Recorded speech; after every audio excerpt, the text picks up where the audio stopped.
Hey guys, this is Joana Saahirah of Cairo with another note inspired by dancers from all over the world, and this one really hits home.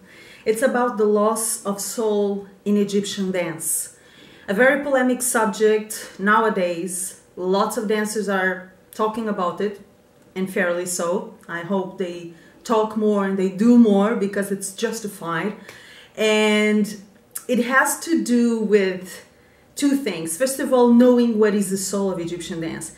You know, in order to notice that current trends are discarding the essence of Egyptian dance, you have to know what is the essence of Egyptian dance. Otherwise, you will not know it's missing.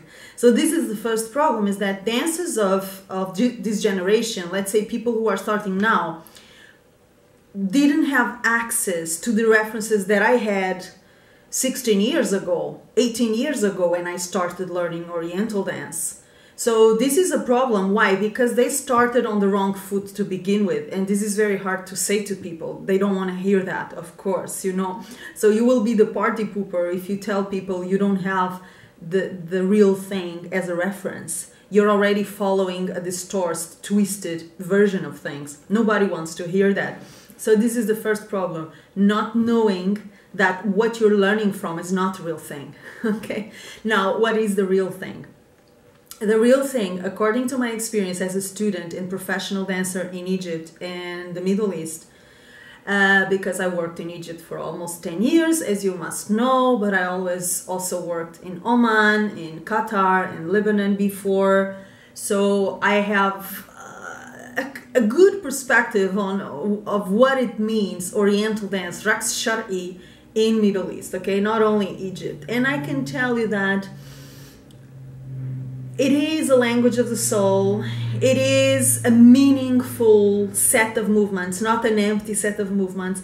It's an art form that comes from the heart and touches the heart. So I will give you a very simple example. If you're watching a dancer and if she or he moves very well, has the perfect dress, has the perfect movements, but cannot touch your heart, if this person cannot move you emotionally, you're not watching Egyptian dance. You are not watching Raqs Shar'i. You're watching something else. It may be very interesting. You may call it whatever you want, but if there is no emotional involvement in the dance, it is not Egyptian dance.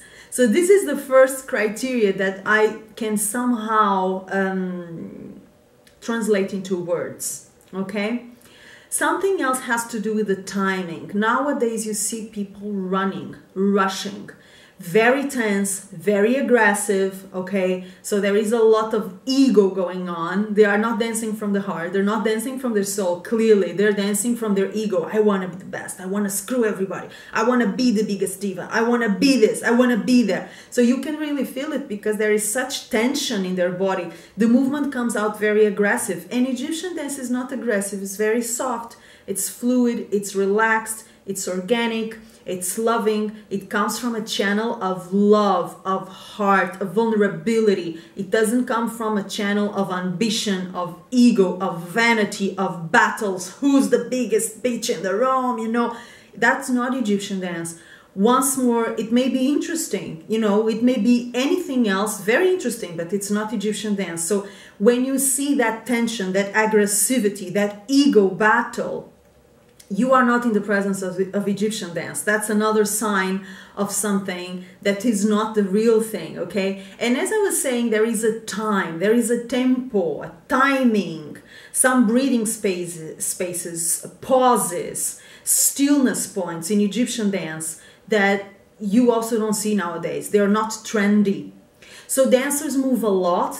They move meaninglessly. So the movements are like blah, blah, blah. You know, each movement does not portray a content. Each movement is just a movement.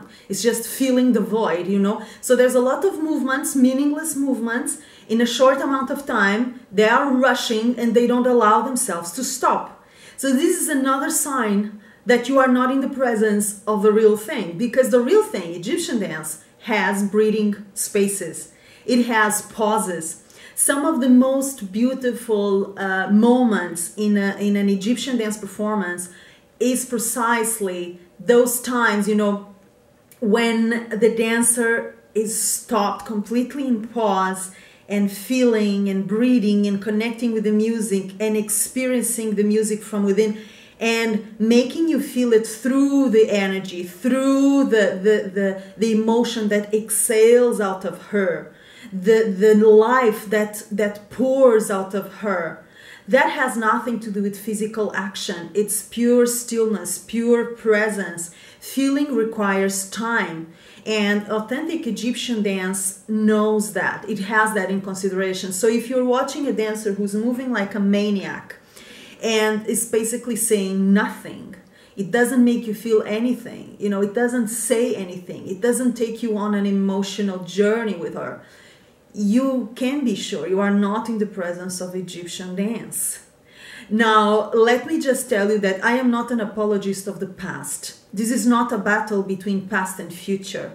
Every modernizer, every visionary, every innovator in any artistic area knows that in order to modernize, you have to know the roots. You have to respect the roots. In order to innovate, you have to come from the core. The moment you lose the core of that language, you lost your ground, you lost your foot. You are not modernizing anymore. You are twisting. You are distorting something. You are destroying something. Okay? So for the ones that present the argument that authentic Egyptian dance or soulful Egyptian dance is a thing of the past and now what we see is evolution, my answer is this: study art history.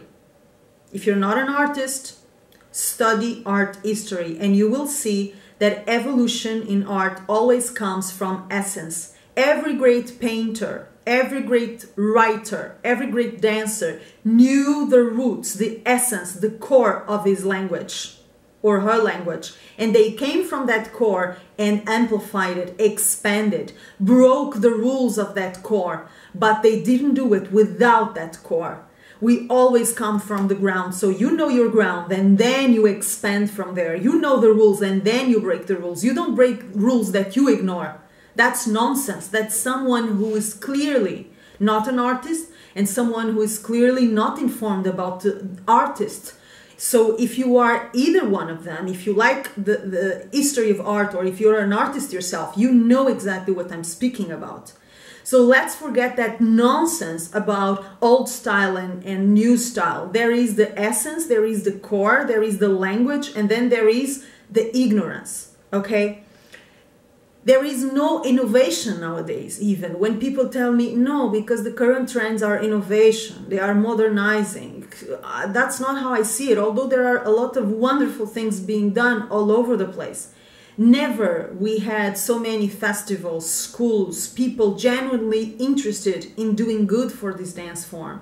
Never have we had so many teachers and choreographers and material available. This is wonderful. I am not saying that everything is awful, quite the opposite.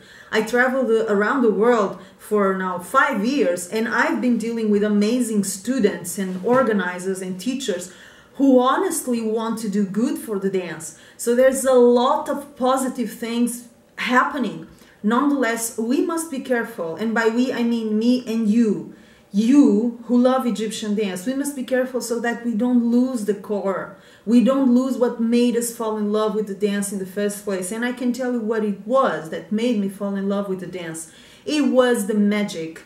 The magic that I often speak about, the magic of Egyptian dance. And you know where is the magic? The magic is in the heart.